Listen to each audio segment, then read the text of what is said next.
بسم اللہ الرحمن الرحیم لقد كان في قصصهم عبرة لأولي الألباب ما كان حديثا يفترى ولكن تصديق الذي بين يديه وتفصيل كل شيء وهدى ورحمة لقوم يؤمنون. اعوذ باللہ من الشیطان الرجیم بسم اللہ الرحمن الرحیم. قال اللہ تبارک و تعالی فی سیاق قصۃ آدم علیہ الصلاۃ والسلام فإذا سویتہ ونفخت فیہ من روحی فقعوا لہ ساجدین. محترم حضرین، ذکر ہے بنی نو انسان یعنی ہم سب کے باپ ابو البشر حضرت آدم علیہ السلام کا. آج کے درس میں ان کی خصوصیات اور سمجھ لیجئے کہ ان کے قصے اور زندگی کا معاملہ مختصراً چند نکات میں بیان کرنے کی کوشش کروں گا. اللہ تبارک و تعالی ہمیں فائدہ پہنچائے، اخلاص دے. سب سے پہلے حضرت آدم علیہ السلام کی خصوصیت کہیے، امتیاز کہیے کہ اللہ تبارک و تعالیٰ نے انہیں ان کے ڈھانچے کو، جیسا کہ قرآن و حدیث میں قرآن میں کئی مرتبہ ذکر کیا الگ الگ سیاق میں، کہ اللہ تعالیٰ نے انہیں اپنے ہاتھوں سے پیدا کیا، بنایا. اللہ تبارک و تعالیٰ کا ارشاد ہے، جب اللہ نے فرشتوں کو حکم دیا کہ آدم کو سجدہ کرو، تو سارے فرشتوں نے کیا. آگے اس کا ذکر بھی آ رہا ہے سوائے ابلیس کے. تو اس وقت اللہ تبارک و تعالیٰ نے ابلیس سے سوال کیا، یا ابلیس ما منعک ان تسجد لما خلقت بیدی. سورہ صاد کی آیت ہے کہ اے ابلیس، تجھے کس چیز نے روکا کہ تو سجدہ کرتا اس کو جس کو میں نے اپنے دونوں ہاتھوں سے بنایا. تو آگے اس کا ابلیس کا جواب اس کے پوائنٹ پر آئے گا. یہاں خاص طور سے حضرت آدم علیہ السلام کی خصوصیت کا ذکر ہے کہ اللہ تبارک و تعالیٰ نے اپنے ہاتھوں سے بنایا. اس سے اللہ تبارک و تعالیٰ کے ید کریم کا اثبات ہوتا ہے کہ اللہ کا ہاتھ ہے. ہم اہل سنت والجماعت کا اللہ کے اسماء و صفات ذاتیہ ہوں، صفات فعلیہ ہوں، ان کے تعلق سے عقیدہ ہے کہ قرآن و حدیث میں جن جن چیزوں کا ذکر ہے ہم ان سب کو مانتے ہیں، اسی معنی میں مانتے ہیں جس معنی میں قرآن میں استعمال ہوا. اہل عرب جس کو سمجھتے تھے، اگر اس کا کوئی اور معنی ہوتا تو اللہ کے نبی صلی اللہ علیہ وسلم صحابہ کرام کو ضرور بتاتے کہ اس لفظ کا تم یہ معنی سمجھتے ہو لیکن یہ معنی نہیں ہے، یہ غلط ہے، اس کو اختیار کرو گے سمجھو گے تو گمراہ ہو جاؤ گے. اس کا یہ مطلب ہے، یہ مراد ہے. 23 سال تک نبی کریم صلی اللہ علیہ وسلم نے وحی کے نزول کے دوران صحابہ کرام کو یہ نہیں بتایا کہ دیکھو ید کا مطلب تم لوگ ہاتھ سمجھتے ہو لیکن اس کا اللہ کے لیے جب استعمال ہوگا تو اس کا مطلب ہاتھ نہیں، کچھ اور ہوتا ہے، قدرت ہوتا ہے، نعمت ہوتا ہے، جیسا کہ بعض گمراہ اور بدعتی فرقوں کا عقیدہ ہے. یہ اللہ کے رسول نے نہیں کہا صلی اللہ علیہ وسلم، صحابہ نے نہیں کہا. یہ عقیدے کی، اللہ کے اسماء و صفات کی بحث میں ایک اہم چیز ہے. تو اس واقعے میں حضرت آدم کے بیان میں جب اللہ نے کہا کہ میں نے اپنے دونوں ہاتھوں سے پیدا کیا، تو دونوں ہاتھوں کا ترجمہ یہ معتزلہ یا جو لوگ کہتے ہیں کہ اللہ کے ہاتھ کا مطلب ہاتھ نہیں ہوتا بلکہ قدرت، نعمت ہوتا ہے. تو کئی سوال اٹھتے ہیں یہاں. پہلے ہاتھ والی بحث میں تھوڑا سا 2 جملہ اور کہہ لوں، وہ یہ کہ اللہ تبارک و تعالیٰ کے اسماء و صفات کو ہم مانتے ہیں. ہاتھ کہا، ہاتھ مانتے ہے، اللہ کا ہاتھ ہے، ہاتھ ہی کے معنی میں ہے، لیکن کیسا ہے یہ ہم نہیں جانتے اور نہ جان سکتے ہیں. اس لیے کہ قرآن میں اللہ نے یہ بھی فرمایا ہے لیسا کمثلہ شیء وہو السمیع البصیر، اللہ کے جیسا کچھ بھی نہیں ہے. اسی لیے امام ابو حنیفہ رحمہ اللہ کا بھی قول ہے کہ اللہ کا ہاتھ ہے، ہمارے ہاتھوں کی طرح نہیں. اللہ کی قدرت ہے، ہمارے قدرت کی طرح نہیں. اللہ تبارک و تعالیٰ کی دوسری صفات کا بھی ذکر کیا کہ یہ ہے، ہماری طرح نہیں. جتنی بھی صفات ہے، سننا، دیکھنا، چہرہ، وجود، جو قرآن و حدیث نے کہا ہے وہ ہے، لیکن اس کی کیفیت ہم نہیں جانتے، اس کی مثال نہیں سمجھ سکتے. اللہ کے جیسا کوئی ہے ہی نہیں. اور اسی آیت میں آگے کہا وہ سمیع البصیر، وہ سننے والا دیکھنے والا ہے، تو سنتا ہے دیکھتا ہے لیکن کسی اور کی طرح نہیں. ہم بھی سنتے دیکھتے ہیں، اللہ ہماری طرح نہیں، ہم اللہ کی طرح نہیں. تو اللہ رب العالمین کی ان صفات کو ہم مانتے ہیں، کیفیت کو نہیں جانتے، نہیں سمجھ سکتے. اس لیے امام مالک کا قول ہے، کسی نے جب ان کی مجلس میں شاگردوں میں سے پوچھا کہ اللہ عرش پر مستوی قرآن میں ہے تو اللہ مستوی کیسے ہے، کیف الاستواء؟ تو امام مالک نے کہا کہ الاستواء معلوم، استوا اللہ کا مستوی ہونا، بلند ہونا عرش پر، یہ معلوم ہے. والکیف مجہول، کیفیت نامعلوم ہے. والایمان بہ واجب، اس پر ایمان لانا واجب ہے، فرض ہے. والسؤال عنہ بدعہ، اور اس کے بارے میں سوال کرنا، کھود کرید کرنا بدعت ہے. اسی وقت میری مجلس سے نکل جاؤ تم بدعتی ہو. امام مالک نے ان کو اپنے درس سے نکال دیا اس شخص کو. تو سلف کا یہ گویا متفق علیہ طریقہ تھا. اب اس آیت میں ید کا معنی جو یہ معتزلہ یا جو لوگ کہتے ہیں نہیں یہ مطلب نہیں ہے، اگر ہم کہیں گے تو اس سے یہ لازم ہے کہ ہم اللہ تعالیٰ کا جسم مان رہے ہیں. ہم کہاں کہہ رہے ہیں جسم ہے؟ جس چیز کو اللہ نے کہا ہے ہم اس کو ایسے کہتے ہیں. یہ کیسے ہے ہم نہیں جانتے. اب اللہ نے کہا کہ اللہ ہے، آپ مانتے ہو اللہ ہے، تو اب ہم بھی ہیں اللہ بھی ہے، تو کیا اللہ ہمارے جیسا اور ہم اللہ کے جیسے ہو گئے کیا؟ تو اس کا جواب وہ دیتے ہیں کہ نہیں، اللہ کا ہونا الگ ہے، ہمارا ہونا الگ ہے. تو جیسے آپ ہونے میں کہہ رہے ہو کہ اللہ کا ہونا الگ ہے، ہمارا ہونا الگ ہے، ایسے ہی ہاتھ میں، آنکھ میں، دوسری صفات میں جو قرآن حدیث میں ہے اس میں بھی کہیے کہ اللہ کا ید الگ ہے، ہمارا ید الگ ہے، دونوں میں کوئی مشابہت نہیں ہے، کوئی مماثلت نہیں ہے. اللہ رب العالمین کی صفات کو ہم نہیں سمجھ سکتے، اس لیے اس کی مثال بھی نہیں دیتے، کیفیت بھی بیان نہیں کرتے، اور چونکہ قرآن و حدیث میں ہے اس لیے اس کا انکار بھی نہیں کرتے. جو انکار کرتا ہے وہ کافر، اور جو تشبیہ دیتا ہے وہ بھی کافر. یہ میں نہیں کہہ رہا ہوں، سلف کے بہت سارے اقوال ہیں. حماد بن امام بخاری وغیرہ کے استاد ہیں، نعیم بن حماد رضی اللہ رحمہ اللہ، وہ کہتے ہیں کہ اللہ اور رسول نے اللہ کی جو صفات قرآن و حدیث میں بیان کی ہے اس کا جو انکار کرے وہ کافر، اور اسے مخلوق میں سے کسی بھی مخلوق سے جو مشابہت دے، اس کی مثال اور مشابہت بیان کرے وہ بھی کافر. انکار بھی کفر اور تمثیل بھی کفر. یہ کفر کی بات ہے، اور یہ کفر بھی مسلمانوں کے بڑی تعداد میں پھیلا ہوا ہے. عقل کی بنیاد پر، فلاسفہ مناطقہ کے خود ساختہ عقلی اصولوں کی بنیاد پر قرآن و حدیث کو پرکھنے اور اس کی تشریح کرنے کی جن لوگوں نے کوششیں کی انہوں نے ٹھوکریں کھائی، اور ایمان کے نام پر بھی گمراہیوں کا شکار ہو گئے. اور ان کو لگتا ہے کہ ہم اللہ کی تعظیم کر رہے ہیں، تنزیہ کر رہے ہیں، جبکہ وہ گمراہی کا شکار ہو گئے. اب یہاں جو لوگ کہتے ہیں کہ اللہ کا ہاتھ نہیں ہے بلکہ ہاتھ کا لفظ جو استعمال ہوا ہے وہ نعمت اور قدرت کے معنی میں ہے. اب اس آیت کا، سورہ صاد کی اس آیت کا ٹکڑا دیکھیے کہ اللہ رب العالمین کہہ رہا ہے ابلیس سے کہ تجھے کس چیز نے روکا کہ اس چیز کو، اس کو سجدہ کرتا، ان تسجد لما خلقت بیدی، جسے میں نے اپنے دونوں ہاتھوں سے پیدا کیا. تو اگر قدرت سے پیدا کرنے والی بات ہوتی تو دو ہاتھ کیوں کہتا اللہ تعالیٰ کی قدرت اور نعمت سے؟ تو پہلی بات تو یہ ہے کہ یہ بیکار بات ہوگی کہ میں نے اپنی قدرت سے پیدا کیا، بے یدی کہتا. یدیہ تسنیہ ہے، دو ہاتھوں سے. پہلی بات یہ.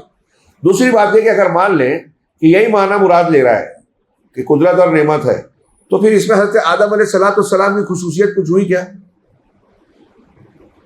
ابلیس بہت ذہین تھا نا، ہے لعنت اللہ علیہ، بہت بڑا عالم ہے وہ بھی، حضرت ابلیس بھی نعوذ باللہ بہت بڑا عالم ہے.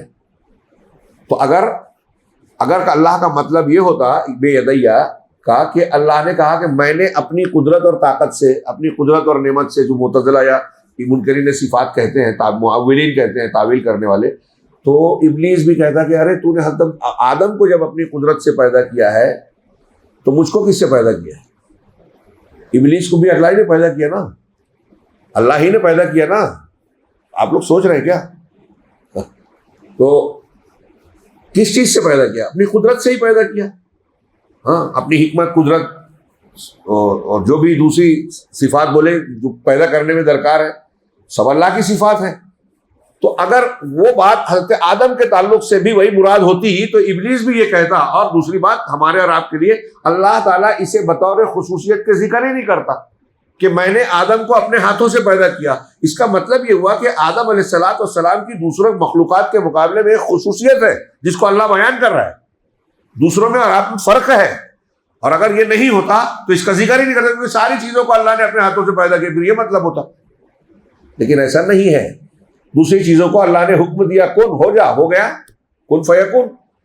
آدم علیہ السلام کو بطور خاص اللہ نے اپنے ہاتھوں سے بنایا. یہ ان کے شرف اور ان کے اعلیٰ مرتبے اور فضیلت کے لیے کوئی معمولی بات نہیں ہے، بہت بڑی بات ہے. یہ ایک بات. پھر جب ڈھانچہ بنایا، پیدا کیا، تو اللہ تبارک و تعالیٰ نے ان میں اپنی روح پھونکی. ہاں، اور یہ براہ راست ایک حضرت آدم علیہ السلام کی ساری مخلوق میں ایک الگ خصوصیت ہے. آپ کہہ سکتے ہیں کہ حضرت جبرائیل کے ذریعے سے حضرت مریم کے اندر، مریم علیہ السلام کے اندر حضرت عیسیٰ کی روح بھی پھونکی گئی، لیکن وہ حضرت مریم کے وجود میں پہلے سے جو موجود ہے، ڈھانچہ بنا کے نہیں پھونکا. تو اس اعتبار سے یہ حضرت آدم علیہ السلام کا معاملہ پوری مخلوق میں، سارے انسانوں میں تنہا آپ کا معاملہ ہے، خصوصیت ہوئی حضرت آدم علیہ السلام کی. تو اللہ نے کہا، خود فرمایا ارشاد سورہ سعد ہی کے آگے، فَإِذَا سَوَّيْتُهُ وَنَفَخْتُ فِيهِ مِن رُوحِي فَقَعُوا لَهُ سَاجِدِينَ. یہ قرآن کے یہ جو ارشادات نقل کر رہا ہوں میں، کئی جگہ تفصیل سے اور اجمال سے ہیں. ایک جگہ نقل کر دینا میں کافی سمجھ رہا ہوں، اس میں کافی وقت درکار ہوگا. ہاں، آپ تلاوت کر سکتے ہیں، ترجمے والے قرآن میں پڑھ سکتے ہیں. تو اللہ تبارک و تعالیٰ کہ جب میں آدم کو ٹھیک ٹھاک کر دوں، ان کی جسم اور باڈی کو، اعضاء و جوارح کو ٹھیک ٹھاک کر لوں، ہاں، وَنَفَخْتُ فِيهِ مِن رُوحِي، اور ان کے اندر اپنی روح پھونک دوں، ہاں، فَقَعُوا لَهُ سَاجِدِينَ. تو فرشتوں سے اللہ کہہ رہا ہے کہ تم ان کے لیے سجدے میں گر جانا، سجدہ کر لینا. وقع یقع سے پڑھنا، وہ واقع ہو جانا، سجدے میں واقع ہو جانا یا سجدے میں گر جانا، پڑ جانا، جو بھی ترجمہ کریں. یہ سورہ سعد کی آیت نمبر 72 ہے. اللہ کہہ رہا ہے کہ جب میں انہیں ٹھیک ٹھاک کر لوں، درست کر لوں، اور پھر اس میں ان کے اندر اپنی روح پھونکوں. تو اس سے پتہ چلا کہ آدم علیہ السلام کے اندر جان جو آئی، تو اللہ کی روح اللہ تبارک و تعالیٰ نے خود پھونکی. اب اللہ کی روح کا کیا مطلب؟ تو صوفی لوگ یا وحدت الوجود بولے، دیکھیے ہم کہتے ہیں نا کہ سب چیز اللہ سے نکلی ہے، تو اللہ نے اپنی ذات کو ان کے اندر، اپنی ذات کو، اپنی روح کو ان کی جسم میں ڈالا. یہ مطلب ہرگز نہیں ہے، کفر ہو جائے گا. یہ جس روح کو اللہ تبارک و تعالیٰ نے حضرت آدم علیہ السلام کے اندر ڈالا، وہ اللہ کی مخلوق ہے، اور یہ نسبت خلق کی ہے. کہتے ہیں نا اللہ کی فلاں. دھیان دیجیے، ابھی ہم نے ہاتھ کہا، اللہ کا ہاتھ، ہاں، جیسے علم اور قدرت کہیں گے، اللہ کی قدرت، اللہ کا علم، ایک نسبت ہے. یہ اضافت کہتے ہیں، کی کا کے سے اضافت ہوتی ہے.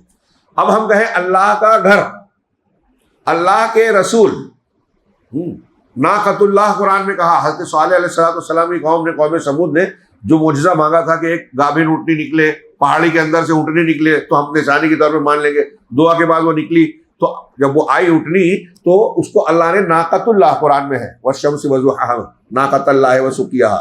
ہاں، تو اللہ کی اونٹنی. تو کیا مطلب؟ یہ اضافت خلق، اضافت تشریف، اضافت کمال. یعنی کسی چیز کو کسی کی طرف منسوب کیا جاتا ہے تو کئی طرح کا ہوتا ہے، کئی طرح کی نسبت اور اضافت ہوتی ہے.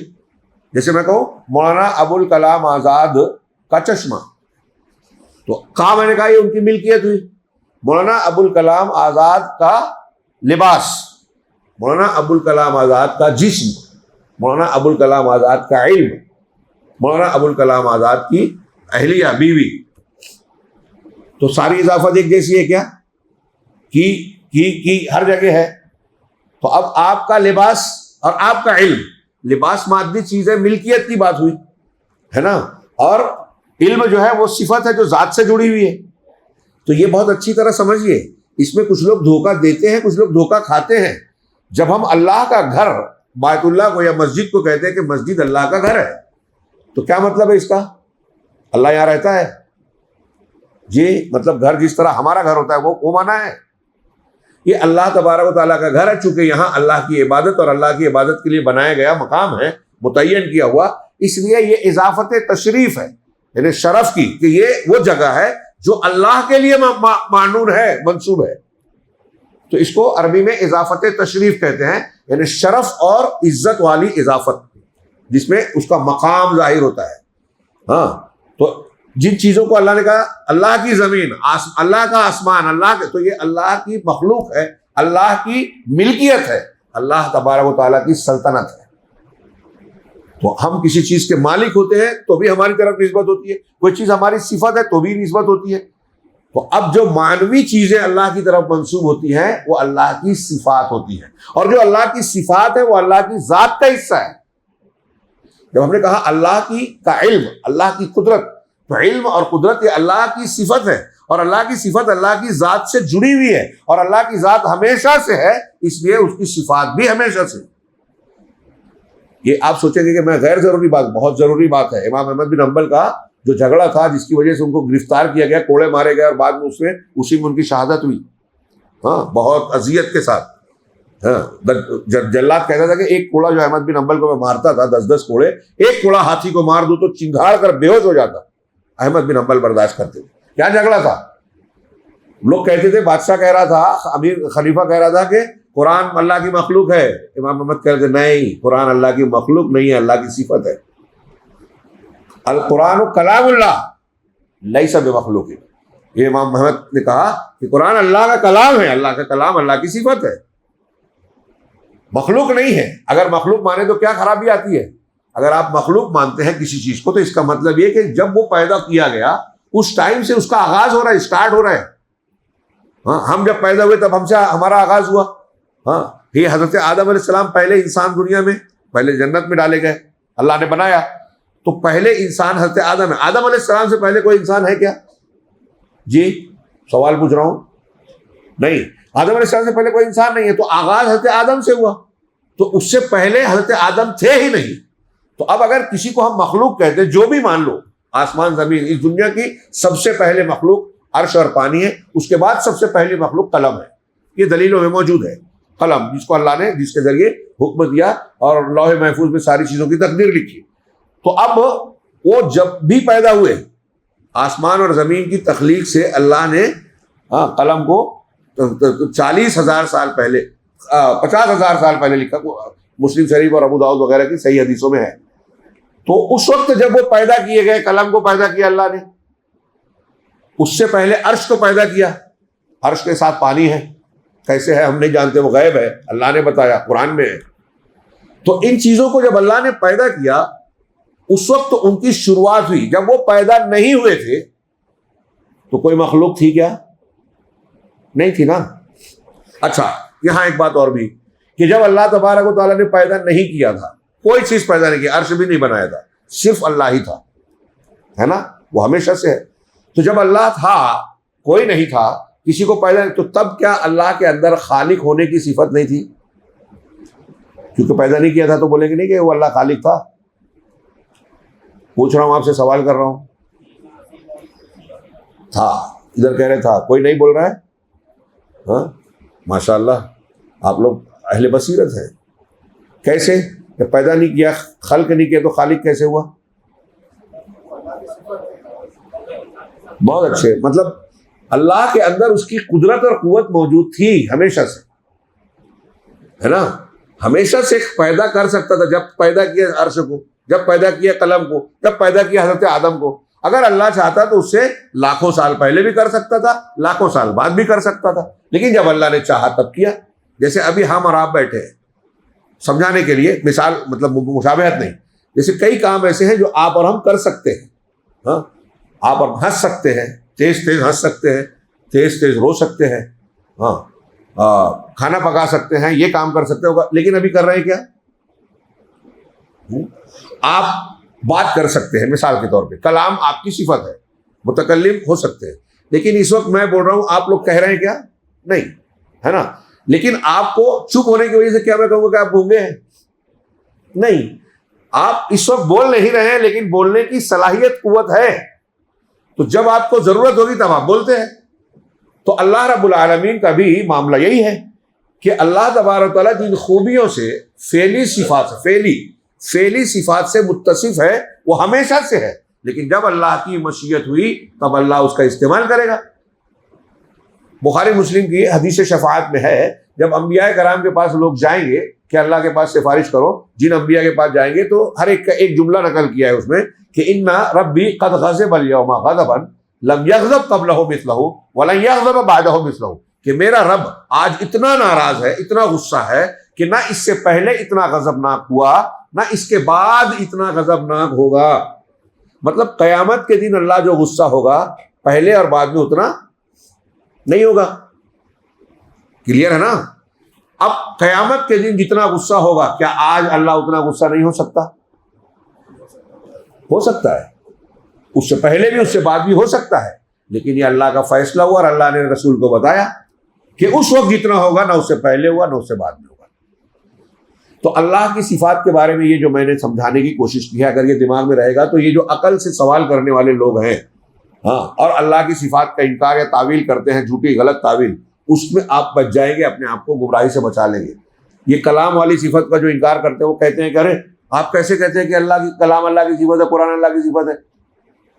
اگر ہم یہ کہیں، ان کا سوال، ان کا اعتراض نقل کر رہا ہوں سمجھانے کے لیے، وہ کہتے ہیں معتزلہ وغیرہ کہ اگر ہم یہ کہیں کہ اللہ کی صفت کلام ہے تو یہ بتاؤ کہ جب کوئی نہیں تھا تو اللہ کلام کس سے کرتا تھا؟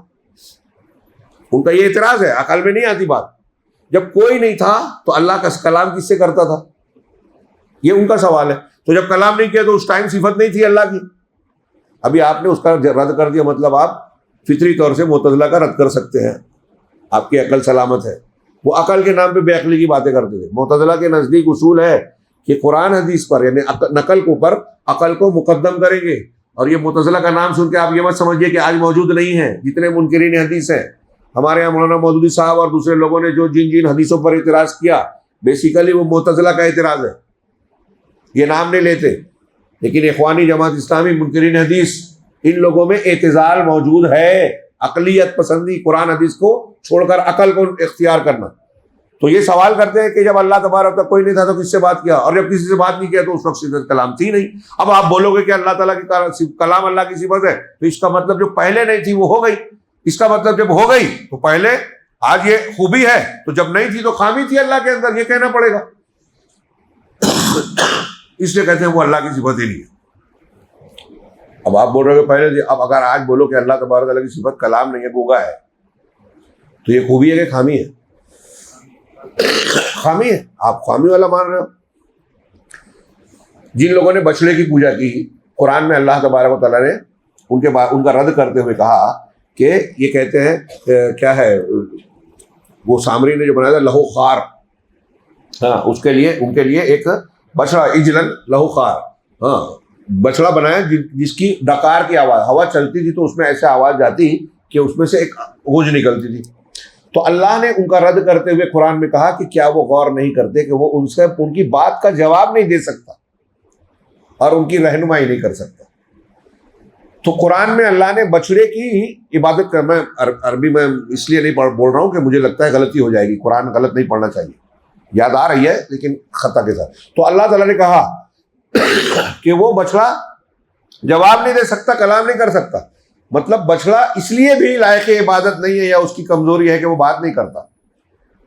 اگر اللہ تبارک و تعالیٰ کی صفت یہ ہوتی کہ بات کرنے کی، کلام کی صفت سے متصف نہیں ہے، تو بنی اسرائیل والے حضرت موسیٰ سے کہتے کہ بھائی ہمارا رب جس رب کی آپ بات کر رہے ہیں وہ بھی تو بات نہیں کرتا، اگر ہمارا بچڑا بات نہیں کر رہا ہے تو آپ کا رب بھی تو بات نہیں کرتا۔ لیکن انہوں نے ایسا نہیں کہا، اس کا مطلب یہ کہ وہ گمراہ ہوتے ہوئے بھی یہ مانتے تھے کہ اللہ بات کرتا ہے، بات کرنا اللہ کی صفت ہے، یہ بول نہیں سکے۔ ہمارے لوگ جو ہے نہیں مانتے۔ خیر، تھوڑی سی بحث بیچ میں آ گئی، لیکن یہ عقیدے سے متعلق بہت اہم موضوع ہے، اس میں بہت سارے لوگ گمراہی کا شکار ہو گئے۔ اور اس آیت کریمہ میں اللہ تبارک و تعالیٰ کی یہ صفت ظاہر ہو رہی ہے، اور کچھ لوگ یہ دھوکہ دیتے ہیں کہ اللہ نے اپنی روح پھونکی، کا مطلب وہ یہ سمجھ بیٹھتے ہیں کہ اللہ کی روح ان کے اندر آ گئی تو اب اللہ کی روح ہی ہمارے اندر چل رہی ہے، اور وحدت الوجود یا اتحاد اور حلول کا عقیدہ کہ ان کے اندر اللہ نے حلول کر لیا۔ یہ روح کا لفظ جو یہاں استعمال ہوا ہے، یہ روح مخلوق ہے، اللہ نہیں ہے، اللہ کی وہ نہیں ہے۔ کہہ رہے کہ یہ روح مخلوقات کے، علامہ ابن قیم کہتے ہیں کہ الروح الذی نفخ منہا فی آدم روح مخلوقۃ غیر قدیمہ، وہ روح جو آدم علیہ السلام کے اندر پھونکی گئی یہ روح مخلوق ہے، قدیم نہیں ہے۔ قدیم سے مطلب جیسے اللہ ہمیشہ سے ہے، یہ مراد ہے ان کا. تو وہ والی روح نہیں ہے. ہمارے یہاں ہندوؤں کا بھی عقیدہ ہے کہ روح جو ہے وہ دائمی ہوتی ہے، غیر فانی. اب وہ پیدا کرنے میں مجھے اس وقت شک ہو رہا ہے کہ وہ پیدا ہو گئی ایک مرتبہ تو ختم نہیں ہوتی، مرتی نہیں، روح فنا نہیں ہوتی ان کے نزدیک. آتما قالب بدلتے رہتی، جانور، کیڑے مکوڑے، انسان، یہ بن گیا وہ بن گیا، وہ ادھر سے ادھر، ادھر سے ادھر. ہاں، حالانکہ سائنٹیفک اور عقلی طور سے اس کا رد ہوتا ہے. پہلے کتنے تھے، اب وہ بولتے ہیں کہ انسان برا کام کرتا ہے تو اگلے جنم میں جو ہے وہ جانور بن جاتا ہے، کیڑے مکوڑے بن جاتا ہے نا. اور کیڑے مکوڑے اچھا کام کرتے کرتے کرتے کرتے کرتے کرتے ہزاروں سینکڑوں قالب میں گزرتے ہوئے بہت مشکل سے انسان بنتے. تو اگر یہ چینجنگ، یہ روح اتنے کی اتنے ہی ہے دنیا میں ان کے حساب سے. ہاں، اگر فرض کر لو 2 کروڑ ہے تو اتنی 2 کروڑ ہونی چاہیے. اب اس میں گھٹنا بڑھنا ان کے نزدیک نہیں ہو رہا ہے. تو پھر اگر جانور، اگر انسان اگر بڑھ رہے ہیں تو جانور گھٹنا چاہیے، اور جانور بڑھ رہے ہیں تو انسان گھٹنا چاہیے ان کے قاعدے کے حساب سے. جبکہ دنیا میں ہر جگہ ہر چیز کی پاپولیشن کا مسئلہ ہے، نئے نئے جانور پیدا ہو جاتے ہیں. وہ روحیں کہاں سے آتی ہیں ان کی؟ یہ میں نے شارٹ اشارہ کیا، وہ بحث سے ہٹ نہ جائیں، ہم اپنے بات پر لوٹتے ہیں.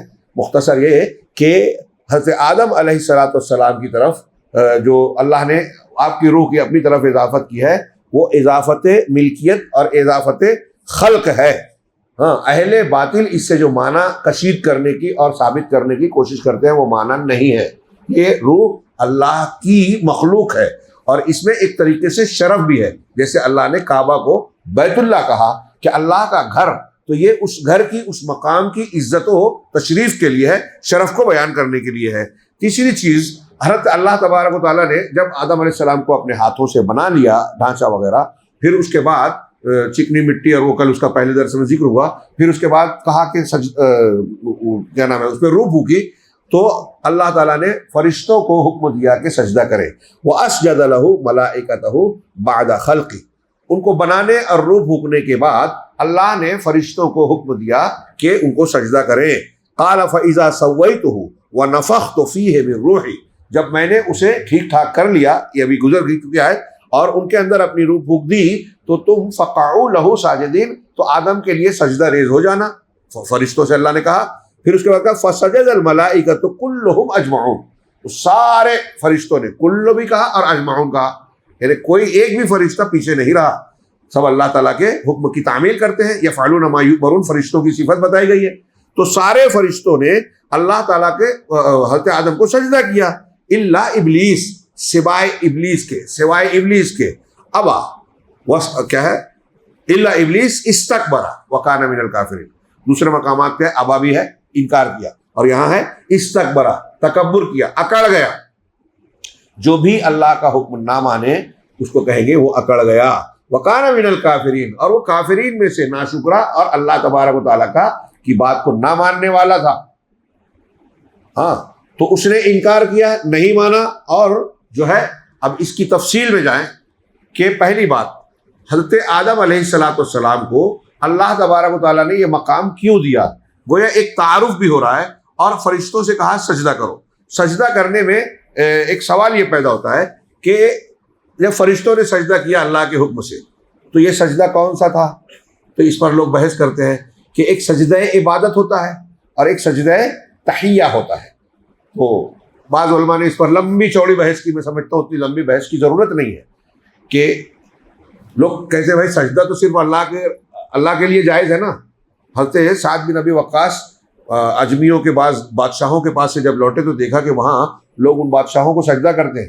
تو آپ نے آ کے رسول اللہ صلی اللہ علیہ وسلم کو سجدہ کر لیا. کہا کیوں کیا تم نے، یہ کیا ہے؟ تو کہا میں نے ایسا ایسا دیکھا تو مجھے لگا کہ جب لوگ بادشاہوں کو کرتے ہیں تو اس سے زیادہ حقدار تو آپ ہیں. تو اللہ کے رسول صلی اللہ علیہ وسلم نے کہا کہ میری امت میں اگر سجدہ اللہ کے سوا کسی کے لیے جائز ہوتا، ہاں، تو میں بیوی کو حکم دیتا کہ وہ شوہر کا سجدہ کرے، لیکن اس کے لیے بھی کسی کے لیے بھی جائز نہیں ہے. اس سے شوہر بیوی کا تعلق اور بیوی کے لیے شوہر کا مقام بھی معلوم ہوتا ہے، لیکن سجدہ اس کو بھی جائز نہیں ہے.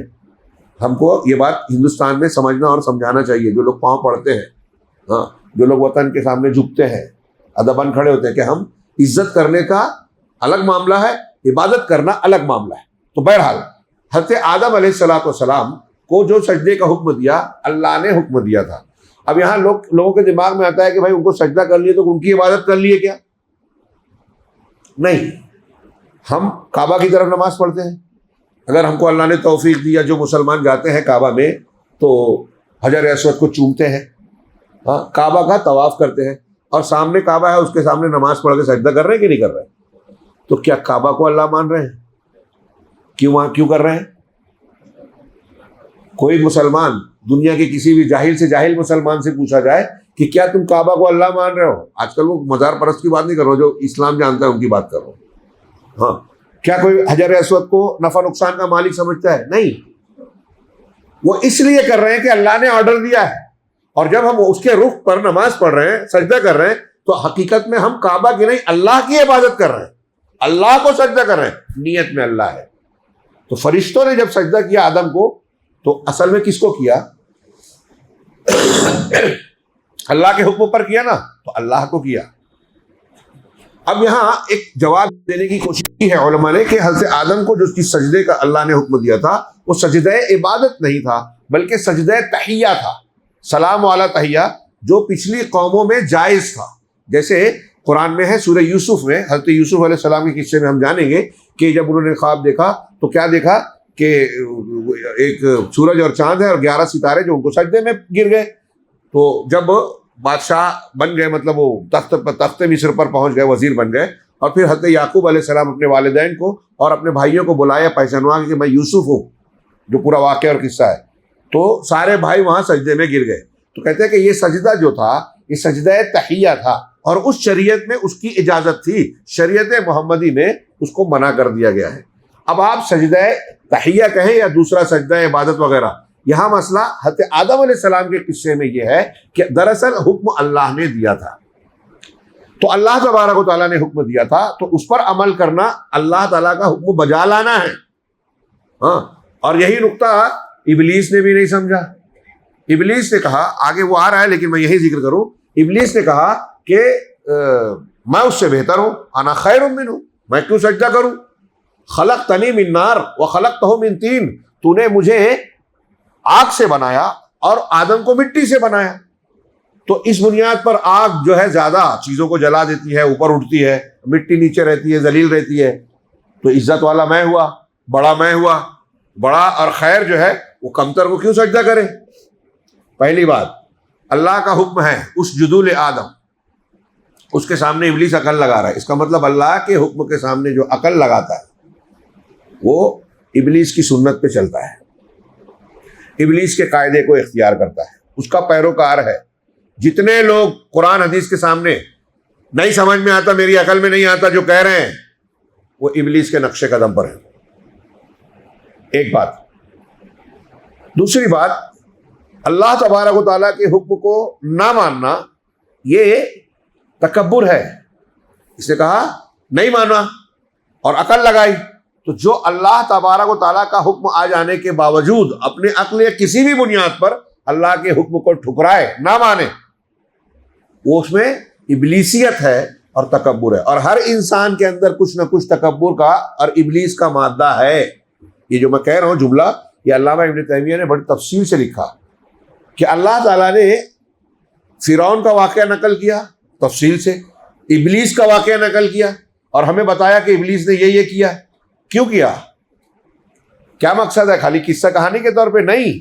اس کا مطلب جس بنیاد پر وہ گمراہ ہوا، جو گمراہی اس کے اندر تھی، جو خرابی اور انحراف ابلیس میں تھا، جو خرابی اور انحراف فرعون میں تھا، دیگر جن کا تذکرہ اللہ نے کیا کفار مشرکین سے، تو وہ خرابی ہمارے اندر بھی ہو سکتی ہیں، ہماری نفسیات اور نفس میں بھی موجود ہیں اس کا مادہ. یہ الگ بات ہے کہ فرعون کو بادشاہت ملی تو بڑے پیمانے پہ اس نے دعویٰ کیا، ہمیں چھوٹے پیمانے پہ طاقت ملتی ہے تو ہم اپنے بیوی بچوں میں بتاتے ہیں اپنی فرعونیت. الیس کذالک؟ جو جس دائرے میں ہے اپنی ابلیسیت، اپنی فرعونیت وہ اپنے دائرے میں بتاتا ہے. ایک پیر صاحب ہیں تو اپنے مریدوں کو بتاتے ہیں، اپنے مریدوں کو بولتے ہیں دوسرے پیر کی نہیں ماننا، کتنی بھی صحیح اچھی بات بولے. ہاں، ایک عالم دوسرے عالم سے حسد کر رہا ہے، اگر کر رہا ہے تو غلط کر رہا ہے. تو اس طرح کرواتا ہے کہ اپنے شاگردوں کو بولتا ہے کہ اس کے درس میں نہیں جانا، اس سے نہیں سیکھنا. وہ بھی اچھی بات ہے اور صحیح بات ہے، اگر بتا رہے تو کیوں روک رہے ہیں آپ؟ یہ فرعونیت ہے کہ مجھے بڑا مانو، میرے سامنے کسی کی عزت مت دو. تو آپ جب بھی برتری چاہتے ہو یا کوئی چاہتا ہے، تکبر کرتا ہے، اللہ اور رسول کے حکم کو نہیں مانتا ہے اور سرزنش کرتا ہے، میں کرتا ہے، میں نے یہ، میں ایسا. آج کل سوشل میڈیا کے دور میں بہت یہ کامن ہوتا جا رہا ہے. بہت ڈرنا چاہیے، ہم میں سب میں ہے، میرے اندر، آپ کے اندر. ڈرتے رہنا چاہیے یہ میں سے. اعمال برباد ہو جاتے ہیں، تکبر آ جاتا ہے. عبودیت اور بندگی کے خلاف ہے، ابلیسیت ہے. اور تکبر میں اگر غور کریں، تکبر اور شرک بہت قریب ہے. اللہ اکبر بار بار اللہ نے بولنے کی تلقین ایسی نہیں کی. آپ ہر وقت دماغ میں رکھیں کہ میری کوئی اوقات نہیں ہے، سب سے بڑا اللہ ہے. ہاں، میں کا ترانہ مت پڑھیے. ہاں، اللہ اکبر کہیے کہ اللہ بڑا ہے، میں کچھ نہیں ہوں، میں چھوٹا ہوں، میری کوئی حیثیت نہیں ہے. تو یہ ابلیسیت ہے کہ اللہ تبارک و تعالیٰ کا حکم ہوا، اس نے انکار کیا. ہاں، یہاں ایک اور نقطہ بھی ہے، کیوں انکار کیا؟ ہاں، اب یہ کہہ رہا ہے، ابھی دیکھیے کئی پہلو ہے اس میں، کہ تو نے مجھے آگ سے پیدا کیا اور میں اس سے بہتر ہوں. کیا ابلیس کی پہلی بات تو اس نے قیاس کیا اللہ کے حکم کے سامنے. اگر صحیح قیاس بھی ہوتا، صحیح بات بھی ہوتی کہ اگر وہ بہتر تھا تب بھی اللہ نے حکم دیا ماننا تھا، ہے نا. لیکن اس کا قیاس صحیح تھا بھی نہیں. علامہ ابن تیمیہ رحمہ اللہ نے 5 وجہ بتائی ہے کہ آگ سے اس نے جو کہا کہ آگ مٹی سے بہتر ہے، تو اس کی یہ بات صحیح نہیں ہے. ایک دلیل تو یہ دی کہ کوئی چیز مادہ اگر مان بھی لیا جائے کہ یہ مادہ اس مادے سے بہتر ہے، تو اس مادے سے بنی ہوئی چیز، اس میں کئی چیزیں مل رہی ہے اگر، تو وہ مجموعہ بھی بہتر ہو ضروری نہیں ہے. سمجھے میری بات؟ ایک چیز تنہا اگر ہے شہد، دوسری چیز ہے کلونجی. اب بولے کلونجی بہتر ہے یا شہد بہتر ہے؟ دونوں میں سے ایک کو بول دیا. اب کلونجی سے ایک دوا بن گئی، ایک غذا یا معجون بن گیا، شہد سے ایک معجون بن گیا. تو ہو سکتا ہے کہ عام حالات میں شہد زیادہ بہتر تھی، لیکن معجون بننے کے بعد کلونجی زیادہ طاقتور ہو جائے. سمجھی میری بات؟ تو اب آگ سے شیطان بنا، جن بنا، اور کیا نام ہے، مٹی سے آدم بنا. ایک سوال میں بھول جاؤں گا یہاں، وہ بھی یاد دلائیے گا کہ آدم علیہ السلام اور فرشتوں، اللہ نے فرشتوں کو حکم دیا اور ابلیس نے انکار کیا. تو کوئی سوال کر سکتا ہے کہ ابلیس کو تو کہا ہی نہیں تھا. یہ مجھے بعد میں یاد دلائیے، ایک نقطہ رہ جائے گا. تو بہرحال یہ میں بہتر ہوں یہ کہا جو اللہ ابن تیمیہ کہہ رہا ہے، کیسے بہتر ہے؟ آگ کو دیکھیے، ہاں آگ کو دیکھیے تو اس میں جلانے کی صفت ہے. جو چیز اس میں ڈالیں گے وہ تباہ و ضائع ہو جائے گی. مٹی میں کوئی چیز رکھی جائے تو زیادہ تر مٹی سیف رکھتی ہے، خزانے سیف رہتے ہیں. ہاں، باڈی وغیرہ اس میں گل جاتی ہے، لیکن ساری چیزیں نہیں، بہت سی چیزیں مٹی میں سیف رہتی ہیں. تو مٹی محفوظ رکھتی ہے. مٹی پیڑ پودوں کو اگاتی ہے، بڑھاتی ہے، چیزوں کو دیتی ہے. آگ تباہ کر دیتی ہے. اس کا یہ مطلب نہیں کہ آگ کا فائدہ نہیں ہے، بہت فائدہ ہے. ہاں، لیکن آگ سے زیادہ فائدہ مٹی کا ہے. مٹی سے اناج، پودے، کیا کیا اگتے ہیں. آگ کے اندر اوپر اٹھنا ہے، سرکشی ہے، گھمنڈ ہے. مٹی میں تواضع ہے، انکساری ہے، عاجزی ہے، بندگی ہے. ایسے 5 وجہ علامہ ابن تیمیہ نے بتائی کہ ابلیس کا قیاس بھی صحیح نہیں تھا، اس کی عقلی دلیل بھی درست نہیں تھی. اگر درست ہوتی تب بھی غلط تھا اللہ کے حکم کے سامنے مخالفت کرنا، اور دوسرا یہ کہ درست نہیں تھا. ہاں، تو ایک بات یہ بھی ہے کہ وہ یہ سمجھا میں اس سے بہتر ہوں، تو یہ گھمنڈ ہے.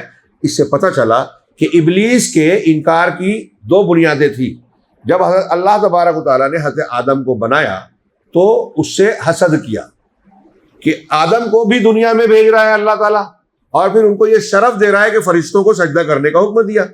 اور اس کی وجہ آگے تذکرہ ہوگا تو ہوگا کہ علم ہے. علم آدم الاسماء کلھا ثم عرضهم علی الملائکہ، آدم کو علم دیا اسماء کا.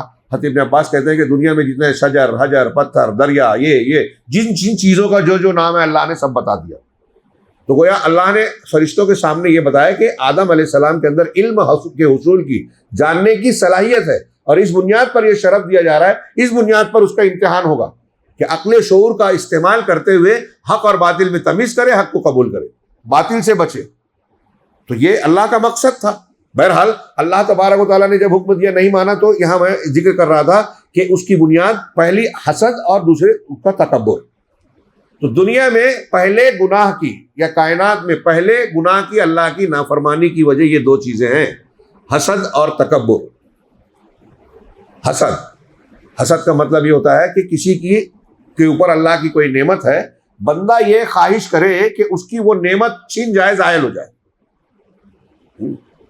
ایک آدمی کے پاس مثال کے طور پہ بہت پیسہ ہے، تو دوسرا سوچے اس کا پیسہ تباہ ہو جائے، کاروبار لٹ جائے، یہ ہو جائے، وہ ہو جائے، اور لٹتا ہے تو پھر اسے خوشی ہوتی ہے. ایک آدمی خوبصورت ہے، یہ سوچتا ہے اس کی خوبصورتی ڈھل جائے، بیمار پڑ جائے، کوئی بیماری ہو جائے.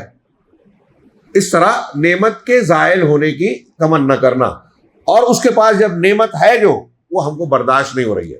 اگر غور سے دیکھیے تو اگر ایک آدمی کسی سے حسد کرتا ہے، آپ ہم یا کوئی بھی، اللہ محفوظ رکھے، تو حقیقت میں حسد کیا ہے؟ آپ اللہ کے فیصلے پر اعتراض کر رہے ہیں.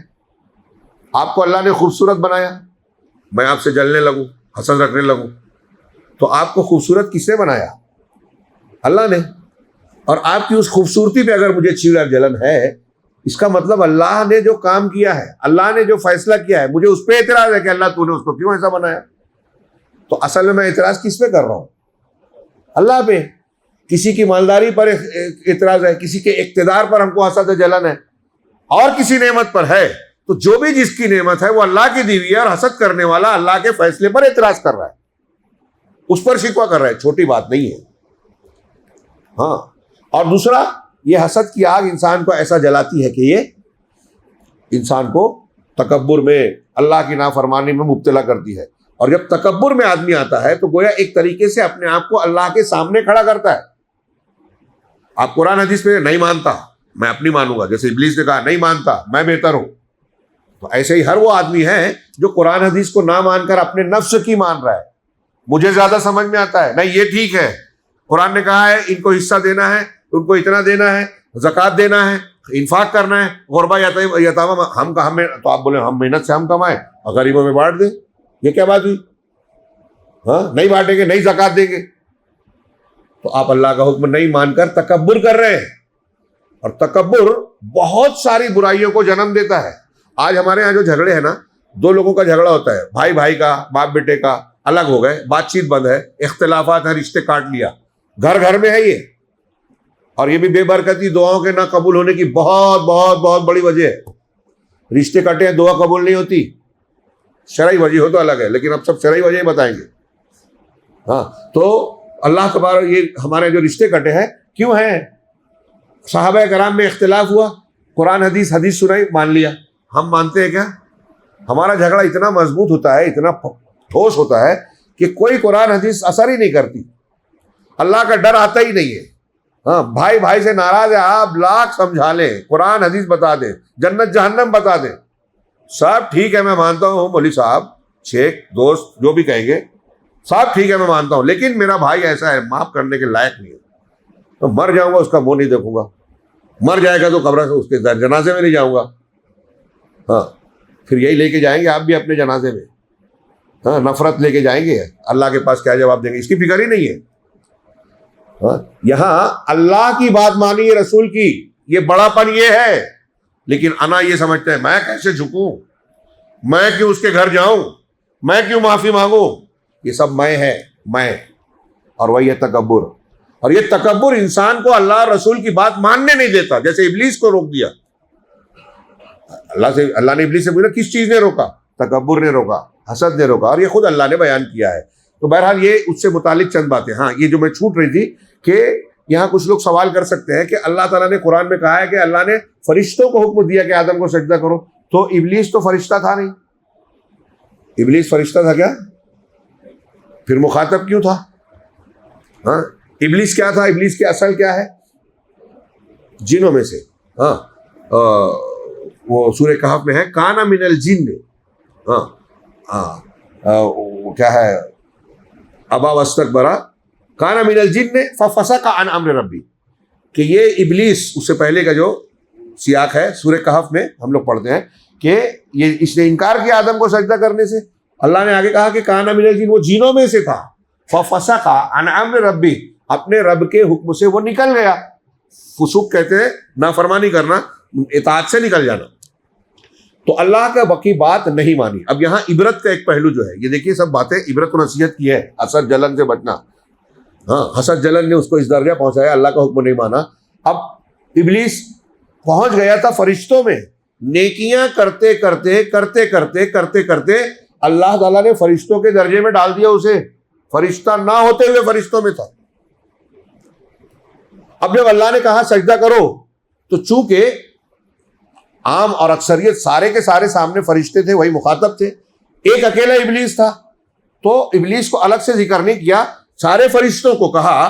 تو اس میں تغلیباً فرشتوں کا ذکر ہے، مراد میں یہ بھی شامل تھا اور اس کا یہ بھی شامل تھا. اس کا جو ہے ثبوت یہ ہے کہ آگے جب اس نے نہیں کیا تو اللہ نے سوال کیا کہ میں نے حکم دیا تھا تو نے نہیں کیا. مطلب مخاطب میں یہ بھی تھا، لیکن یہ جینوں میں سے تھا. اور ہم نے شروع میں پڑھا جانا کہ جو فرشتے جو ہے نور سے پیدا کیے گئے اور جن جو ہے وہ آگ سے پیدا کیے گئے، بھڑکتے شعلے سے، انسان مٹی سے، آدم علیہ السلام. تو اللہ تبارک و تعالیٰ نے گویا اس کو یہ مقام دیا کہ یہ فرشتوں تک پہنچ گیا. اور اس کے بعد تکبر اور حسد میں جب اللہ کی بات کو نہیں مانا تو راندہ درگاہ ہوا. اس میں اور حضرت آدم کے واقعے میں کئی سبق ہیں، کئی سبق. ایک تو حسد جلن والا معاملہ، دوسرا اللہ کے حکم کے سامنے اکڑنے نہ والا معاملہ، تیسرا جو اہم ہے بہت اہم، کہ آپ اگر کوئی بہت عبادت گزار ہیں، نیکیاں کرتے ہیں، ہم بہت سے لوگوں کو دیکھتے ہیں. میں نے اس سے پہلے بھی ذکر کیا، 2 کتابیں عبد الرحمن ابن جوزی کی ایک کتاب ہے تلبیس ابلیس، ابلیس کا فریب دینا. تلبیس ہے نا، بہکانا، فریب دینا، دھوکہ دینا. ان کی عربی میں تھی، یہاں ہندوستان میں اس کا اردو ترجمہ بھی ملتا ہے. ہاں، ابھی اس کی تلخیص عربوں میں تو تلخیص بھی ہو گئی ہے صحیح روایتوں کو چھانٹ کے. تو تلبیس ابلیس میں حضرت عبد الرحمن بن جوزی نے بتایا ہے کہ شیطان کس کو کیسے کیسے بہکاتا ہے.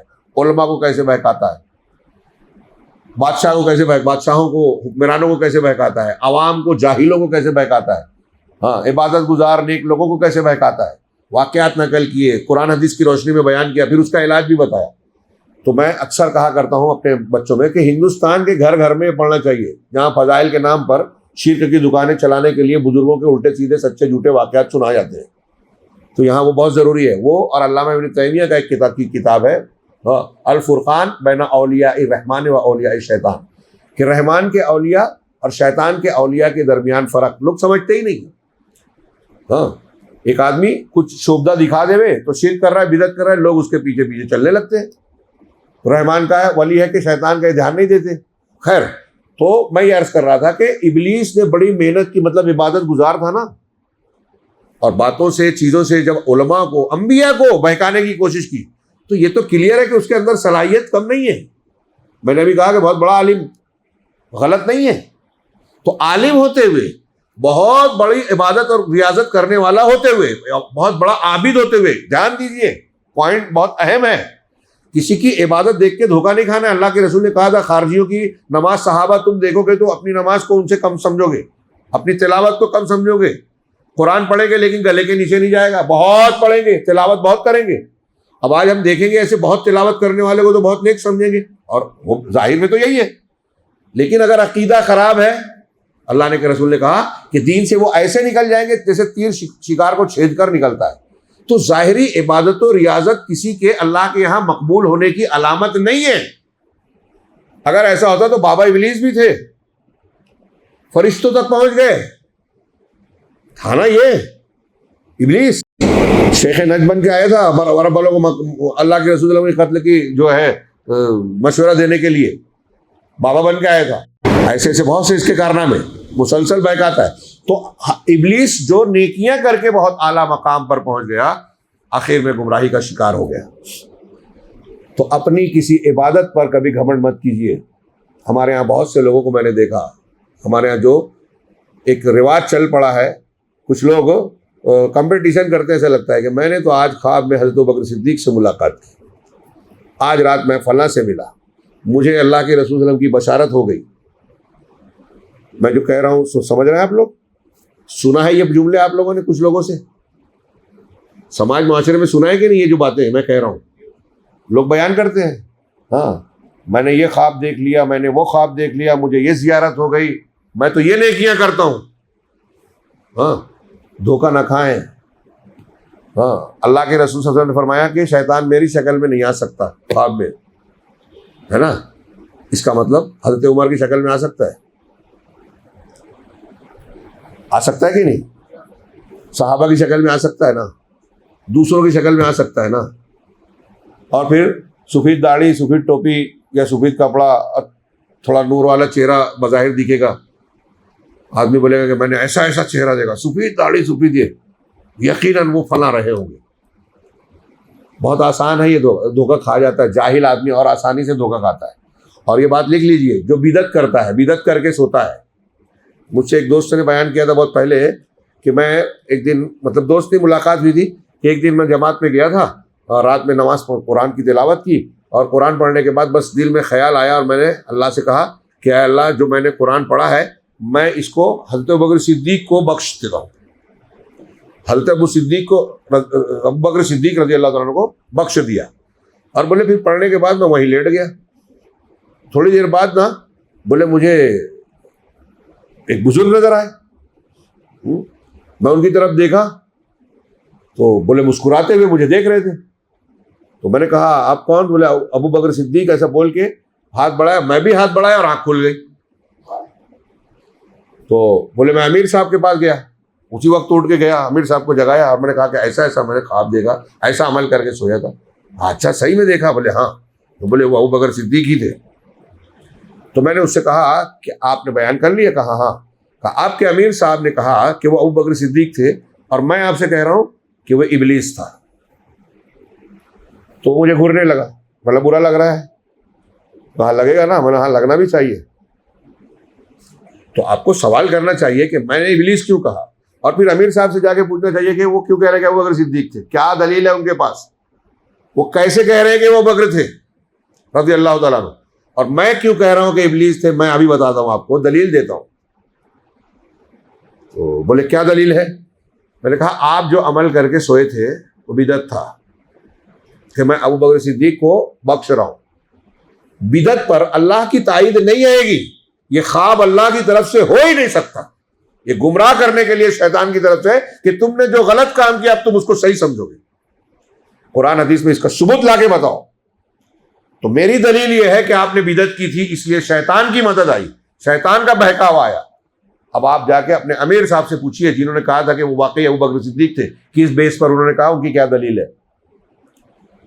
پھر میں نے ان کو سمجھایا اور کچھ دلیلیں اور دینے کی کوشش اور سمجھانے کی کوشش کی۔ بہت کم سمجھ میں آتا ہے ایسے لوگوں کو جن کے ذہن و دماغ میں عقیدت کا جھوٹا پردہ روز روز آیا جاتا ہے بزرگان دین کے واقعات کے نام پہ۔ ہاں تو وہ دیکھیں کہ ابلیس نے عبادت و ریاضت سے کیا کام پا لیا تھا، فرشتوں تک پہنچ گیا، لیکن ایک جھٹکے میں چلا گیا۔ اس لیے دعا بھی کرتے رہنا چاہیے، یا مقلب القلوب ثبت قلبی علی دینک، اے دلوں کو پھیرنے والے اپنے دین پر میرے دل کو جما دے۔ اور یا کیا ربنا لا تزغ قلوبنا، سورہ آل عمران میں ہے، اللہ ہمارے دلوں کو ٹیڑھا نہ کر بعد از ہدایتنا، ہدایت دینے کے بعد۔ اور آگے دعا وہب لنا من لدنک رحمہ، یہ دعا مانگتے رہنا۔ اپنی عقل، اپنی کسی کی ذہن، بہت بڑے بڑے دانشور جو ہے بہک جاتے ہیں، ہم نے علماء کو بہکتے ہیں۔ یہ جو بڑے بڑے معتزلہ، جہمیہ، قدریہ ہم نام لیتے ہیں، صوفیہ، یہ بڑے بڑے گمراہ لوگ ہیں، بہت ذہین تھے۔ اس میں آپ کو ایسے ایسے لوگ ملیں گے کہ کوئی عیسائی پادری آتا تھا تو 5 منٹ میں اس کو ٹھکانے لگا دیتے تھے جواب دے کر، مناظرہ کر کے، لیکن گمراہ ہو گئے۔ صرف عقلیت کافی نہیں ہے، اللہ کی توفیق، ایمان اور اخلاص بہت ضروری ہے۔ اس لیے اللہ سے ڈرتے رہنا چاہیے، اور کبھی میں نہیں پڑھنا میں بہت باصلاحیت ہوں، میں بہت عقل والا ہوں، میں بہت بڑا ہوں۔ ابلیس سے زیادہ علم والا شاید کوئی نہیں ہو پائے گا، اور اس سے زیادہ اچھی عبادت ریاضت کرنے والا کہ فرشتوں تک پہنچ گیا۔ لیکن کیا ہوا، کیوں ہوا؟ اس آدم علیہ السلام کے واقعے میں ہم کو یہ نظر آتا ہے، اور آدم علیہ السلام کے اسی واقعے میں جو آخری میں دروس بیان کرنا چاہیے وہی بیچ بیچ میں آ رہے ہیں کہ ابلیس ہمارا دائمی دشمن ہے، وہ انسانوں سے بغض و عناد رکھتا ہے، اور آگے آئے گا کہ اس نے مہلت مانگی کہ اس کی وجہ سے میں راندہ درگاہ ہو رہا ہوں، تو مجھے پروردگار کو جو مجھے مہلت دے قیامت تک، میں ان کو بہکاؤں گا، آگے پیچھے سے آؤں گا، ان پر ڈورے ڈالوں گا۔ تو اللہ تعالیٰ فبعزتک لأغوینہم اجمعین، تیرے عزت کی قسم کھائی ہے شیطان نے، ابلیس نے قسم کھائی کہ میں ان کو ضرور گمراہ کروں گا، بہکاؤں گا سب کے سب کو، الا عبادک منہم المخلصین، الا عبادک المخلصین، سوائے ان بندوں کو جو تیرے خالص کیے ہوئے بندے ہیں، ان پہ زور نہیں چلے گا۔ خالص کون ہے؟ جو توحید والے، ایمان والے ہوں گے، پکے علم والے، ان پر شیطان کا بس نہیں چلے گا، استثناء کیا، باقی بہکائے گا سب کو۔ اس نے قسم کھائی ہے، دائیں سے بائیں سے اوپر سے نیچے سے۔ تو شیطان ہمارا ابدی دائمی دشمن ہے۔ آدم علیہ السلام کی وجہ سے اس کا کہنا ہے کہ راندہ درگاہ ہوا، ہاں، اور پھر اس نے جو ہے قسم کھائی کہ میں بہکاؤں گا انہیں، ان کو اپنے ساتھ جہنم لے جاؤں گا۔ دشمن ہوتے ہوئے ہم اسی کی بات کو مانتے ہیں۔ اللہ کے رسول ہم کو جنت میں لے جانے کی بات کر رہے ہیں کہ جہنم میں نہ چلے جائیں، ہم رسول کی بات ماننے کو تیار نہیں۔ تو بہرحال یہ ہمارا دشمن ہے، اس کی گمراہی اور اس کا کردار، اس کا ماضی ہمارے لیے درس اور سبق ہے۔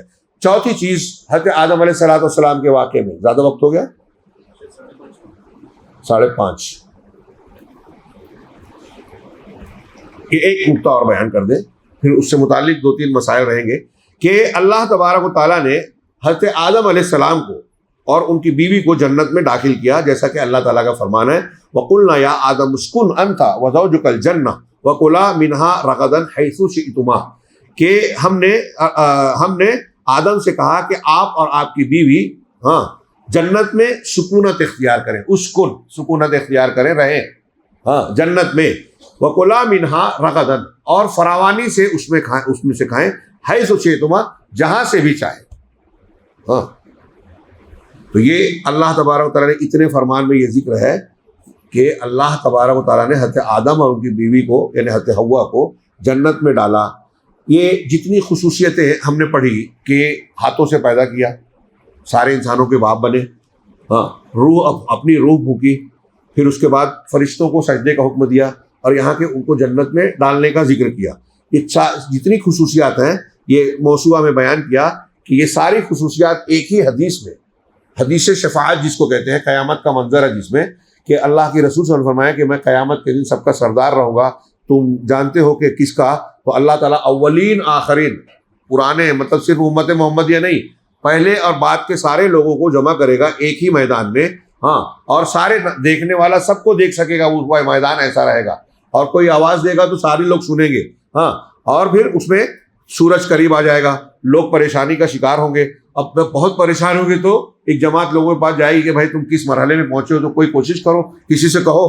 تو اس وقت ایک جماعت جو ہے حضرت انبیاء کے پاس جائے گی، سب سے پہلے حضرت آدم علیہ السلام کے پاس آئے گی، اور ان سے کیا کہے گی؟ فَيَقُولُ بَعْضُ النَّاسِ، تو بعض لوگ کہیں گے ابوکم آدم، تمہارے باپ آدم ہیں، ان کے پاس جاؤ، ان سے گزارش کرو۔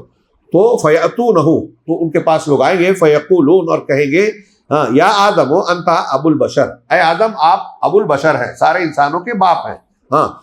یہ سارے انسانوں کے باپ ایک پہلے انسان ہو گئے۔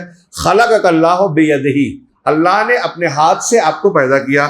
ونفخ فیک من روحہ، ایک خصوصیت، اور آپ کے اندر اپنی روح، اپنی مخلوق پیدا کی ہوئی روح پھونکی۔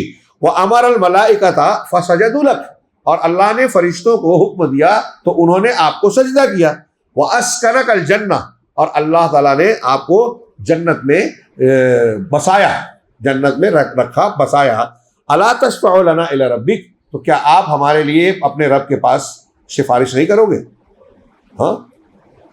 تو اسی روایت میں، یہ بخاری مسلم میں، اور آگے پھر حضرت آدم کا جواب ہے، میرا رب اتنا غضبناک ہے اور میں نے یہ غلطی کی تھی، بخاری مسلم کے اور دوسری حدیث کی کتابوں میں ہے۔ اسی میں سے بعض روایتوں میں ایک جملہ حضرت آدم علیہ السلام کا یہ ہے، وَهَلْ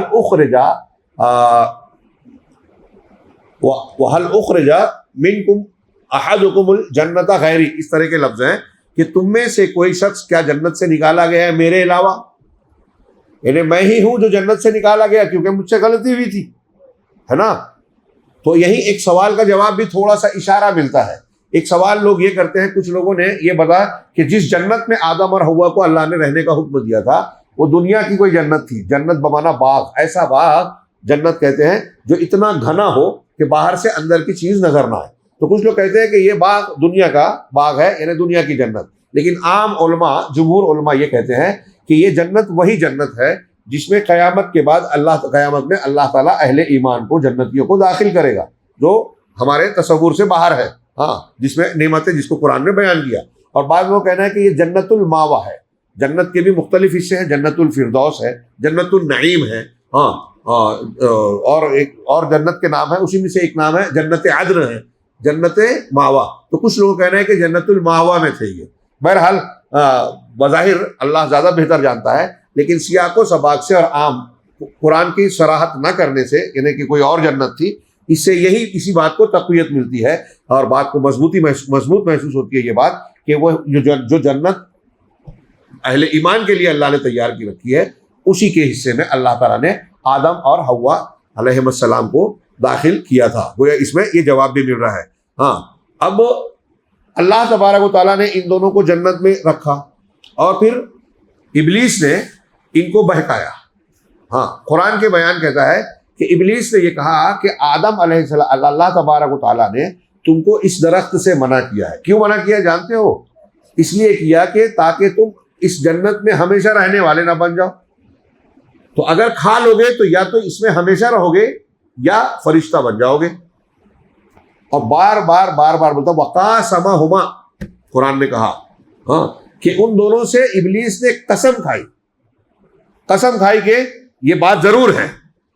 اب غور کرنے کی بات ہے، اور اس وقت تو کوئی ایسا نہیں تھا، تجربہ نہیں تھا انسانوں کا کہ بھائی ایسے لوگ بھی ہوتے جھوٹی قسم کھاتے.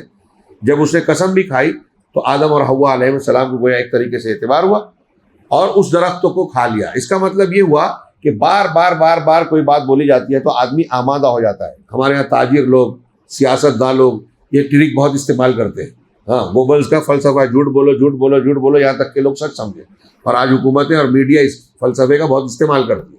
لیکن بہرحال جھوٹ تو جھوٹ ہوتا ہے، کچھ دن اگر سچ سمجھ بھی لیے تو ظاہر ہو جاتا ہے کہ جھوٹ تھا. ہاں امریکہ نے بہت بولا عراق میں جو ہے پوری دنیا کو تباہ کرنے والے ہتھیار ہے، خطرہ ہے، حملہ کرنا چاہیے. بعد میں معافی مانگی کہ جھوٹ نکلا. ایسے بہت سی چیزیں، کچھ چیزوں کو معافی بھی نہیں مانگی جاتی. تو بہرحال یہ جو ہے بار بہکایا. حضرت آدم اور حوا آ گئے. اس میں حضرت آدم اور حوا کا اس کی بات کو قبول کر لینا، حالانکہ وہ اللہ کو مانتے تھے، قبول کر لینا یہ اس بات کی دلیل ہے کہ ان کے اندر بھی ہرس کا ایک مادہ تھا. انسان کے اندر یہ ہوتا ہے، کوئی بھلا آپ کا فائدہ بتائے کہ ایسا کر لو بہت فائدہ ہوگا، ایسا کر لو بہت فائدہ ہوگا، چاہے نقصان والی بات. تو ہمارے اندر کی ہرس، لالچ، ہاں جو انسان کے اندر ہوتا ہے ایک مادہ، وہ کبھی کبھی لالچ ہم سے وہ چیز کروا لیتی ہے کہ عام حالات میں نہیں کریں گے. آج دیکھیں کتنے لوگ کئی اسکیموں میں جو پیسہ ڈال دیے، لاکھوں لاکھ روپئے، مولوی لوگ بھی ڈال دیے، میں نے سنا ہے بہت بڑے بڑے پیمانے پہ. ڈوب گئی کمپنی. ڈالا کیوں تھا؟ لالچ سے. سمجھا نہیں، غور نہیں کیا، عقل کا استعمال نہیں کیا، شعور کا استعمال نہیں کیا. یہ ملامت نہیں ہے. بہرحال تو اس میں یہ ایک کمزوری بھی تھی بشری کہ ان کی بات مان لی. اس سے شیطان کی خطرناکی معلوم پڑتی ہے کہ ہمیں کتنا ہوشیار رہنا چاہیے. آدم علیہ السلام پہلے انسان، ہاں، اور پھر آدم علیہ السلام نبی بھی ہیں، کتنے باشعور تھے، بے وقوف نہیں تھے، پھر بھی دھوکہ کھا گئے شیطان سے. اس کے وسوسے میں آ گئے. فوسوس لہم الشیطان، ہاں تو شیطان نے ان کو وسوسہ ڈالا، قرآن نے کہا. ہاں اور پھر وہ کھجر درخت کو کھانے پر ابھارا. کیوں؟ لیبدی لہما ما ورئ من سوآتہما، تاکہ ان کی وہ شرمگاہ جو چھپی ہوئی تھی اس کو بے نقاب کر دے، کھول دے. تو شیطان ننگا کرنا چاہتا تھا، آج بھی ہمیں ننگا کرنا چاہتا ہے اور کر دیتا ہے. ہاں یہ ایک علامتی چیز بھی سمجھیے اسے معنی کے اعتبار سے. ہمارے لیے درس کی بات ہے کہ شیطان کے بہکاوے میں آ کر ہم جو کام کرتے ہیں حقیقت میں ہم ننگا کرتے ہیں اپنے آپ کو. ہاں یہاں نہیں تو اللہ کے یہاں ہونا ہی ہے. تو بہرحال شیطان نے بہکایا، وہ آ گئے اور قبول کر لیا. اب یہاں کئی بحث لوگ کہتے ہیں کہ جس درخت کو کھایا تھا وہ کون سا درخت تھا؟ قرآن حدیث نے اس کی کوئی وضاحت نہیں کی. اللہ تعالیٰ نے انہی چیزوں کو بیان کیا ہے واقعات میں جس کی ہم کو اور آپ کو ضرورت ہے، جس کا فائدہ ہے. کچھ لوگ بحث کرتے ہیں کہ ارے وہ جو اصحاب کہف کا کتا تھا وہ کس کلر کا تھا؟ اگر کلر معلوم پڑے گا تو آپ کو کیا فائدہ ہوگا؟ حضرت موسیٰ علیہ السلام کی امی کا نام کیا تھا؟ ان کے دادا کون تھے، نانا کون تھے؟ یہ چیزیں ہماری ضرورت کی نہیں ہے شریعت سے متعلق. ایسی بہت سی چیزوں میں لوگ پڑھتے ہیں. تو ایسے ہی اللہ نے نہیں بتایا کہ کون سا درخت کھایا تھا. اب کچھ لوگ بولتے ہیں گیہوں ہیں، کچھ لوگ بولتے ہیں سیب ہیں. یورپ اور امریکہ والے توریت انجیل میں جو تحریف شدہ ہے بناتے ہیں تو وہ سیب ووب کا بنایا شاید سنا فلموں میں، کہانیوں میں. ہاں اور ایک چیز شیخ عثمان نے نقل کیا کہ توریت میں ہے، اور میرے خیال سے انہوں انجیل کہنا چاہیے کہ وہ شجرۃ المعرفہ تھا، یعنی حضرت آدم اور حوا نے معرفت علم والا درخت کھا لیا، تو کہا چونکہ شجرۃ المعرفہ کھانے سے آدم علیہ السلام نے غلطی کی اور جنت سے نکالے گئے، اس لیے معرفت اور علم سے کلیسا نے صدیوں دشمنی رکھی، علم حاصل کرنے کو جرم قرار دیا، جو عالم ہوتا تھا ان سے نفرت کرتے تھے، سزا دیتے تھے اسکول کے خلاف، اور قرآن نے اسلام نے پہلے ہی تعلیم دی، اقرا پڑھیے، اقرا بسم ربک الذی خلق، تو تعلیم کا حکم دیا، اور جب یہ حکم آگے بڑھا تو دنیا مسخر ہوئی، اور آج دنیا گلوبل ولیج بنی ہے اسلام کی وجہ سے۔ یہ ہوائی بات نہیں ہے، کوئی مذاق اڑائے، ہنسے سمجھے، کچھ بھی کرے، لیکن حقیقت یہی ہے کہ اگر اسلام نے اقرا کا پیغام دنیا میں نہ پھیلایا ہوتا تو دنیا اتنی ترقی نہیں کرتی، سائنس اس ٹیکنالوجی پہ نہیں جاتی، آئیے اور جو روبوٹ کے زمانے میں لوگ پہنچے ہیں، ہاں، یہ اسلام کی دی ہوئی روشنی کا قدرتی نتیجہ ہے۔ یہ الگ بات ہے کہ مسلمان پچھڑ گئے ہیں اس میدان میں، لیکن 800 سال اس دنیا میں ایسے گزرے ہیں کہ جو بھی دنیا میں ایجاد ہوا مسلمان نے ایجاد کیا، اور یہ یورپ والے بڑے بڑے علماء اور سائنٹسٹ اس بات کا اعتراف کرتے ہیں کہ اندلس کا جو زمانہ تھا، وہاں اندلس کی مسلم درسگاہوں میں یورپ کے بچے، فرانس اور یورپ کے بچے پڑھنے آتے تھے۔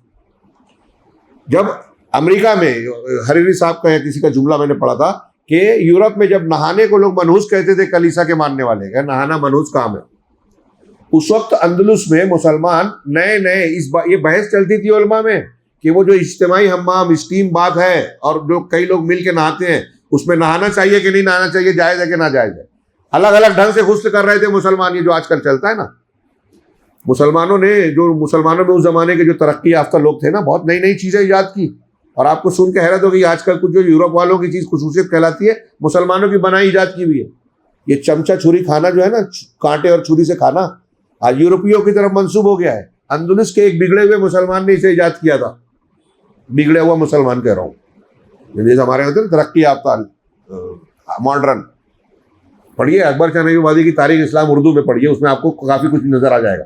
تو خیر، حضرت آدم علیہ السلام اور اس واقعے میں میں تذکرہ یہ کر رہا تھا کہ وہ پھل کون سا تھا، اس کی بحث کرتے ہیں لوگ، تو یہ سب بیان کر، قرآن حدیث نے اس کی تفصیل بیان نہیں کی۔ اب اس میں یہ بھی کچھ لوگ نئے مطلب ابلیس اس شکل میں گیا تھا، سانپ کی شکل میں گیا، ایسا کیا، کچھ لوگ یہ بھی بحث کرتے ہیں کہ ابلیس نے پہلے حوا پر محنت کی، اور پھر حوا نے ایک عورت ہوتے ہوئے آدم علیہ السلام کو بہکایا، تو آدمی جو ہے عورت کے چکر میں داؤ میں آ جاتا ہے، تو کہا یہ فساد کی جڑ ہے، یہ بھی بکواس ہے، ہاں، ایسی کوئی تفصیل اور تذکرہ نہیں ہے، اور اس کی ذمہ دار صرف حضرت حوا علیہ السلام نہیں ہے۔ بہرحال غلطی ہوئی، نکالے گئے، اور پھر اللہ تبارک و تعالیٰ سے حضرت آدم علیہ السلام نے جو ہے فتلقى آدم من ربہ کلمات، آدم نے اپنے رب سے کچھ کلمات لیے، حاصل کیے، فتاب علیہ، اور اس سے پھر توبہ کی۔ تو میں سمجھتا ہوں وقت زیادہ ہو رہا ہے، بہت اہم بحث ہے ایک توبہ کرنا۔ ابلیس نے غلطی کی، اکڑ گیا، آدم نے غلطی کی، توبہ کی۔ یہ ہے شیطان میں اور انسان میں فرق، ابلیس اور آدم میں فرق، ہمیں کس کی سنت پہ چلنا ہے۔ تو یہ انشاءاللہ کل کے درس میں آخری نتیجے کی بحث ہے، اور پھر خلاصے کے طور پہ اس واقعے میں ہم کو کیا کیا درس ملا، اور کوشش کریں گے کہ کل ہی کے درس میں حضرت ادریس علیہ السلام کا تذکرہ بھی آ جائے، تاکہ پرسوں کے درس میں ہم آگے بڑھ سکیں۔ کافی دن گزر گئے ہیں، اور انبیاء کے جو بیانات ہیں وہ اتنے ہیں کہ رمضان کے دن کم پڑ جائیں گے۔ بہرحال اللہ تبارک و تعالیٰ ہمیں خیر کی توفیق عطا فرمائے۔ حضرت آدم علیہ السلام کی توبہ، اور پھر اس کے بعد جو ہے حضرت آدم علیہ السلام کی وفات، ان کی یا انبیاء کی قبروں کا تذکرہ، اور اس درس کے سلوک کچھ اسباق پلس کچھ حدیثیں ایسی ہیں جن کا تذکرہ ضروری ہے کہ عالم برزخ میں حضرت آدم اور حضرت موسیٰ کے درمیان جھگڑا ہوا تو حضرت آدم غالب آ گئے، یہ ایک حدیث ہے، اس پہ کچھ لوگ اعتراض کرتے ہیں۔ ہاں، اس کا تذکرہ انشاءاللہ کل کے درس میں ہم کریں گے۔ اللہ تعالیٰ ہمیں خیر کی توفیق دے۔ وآخر دعوانا الحمدللہ۔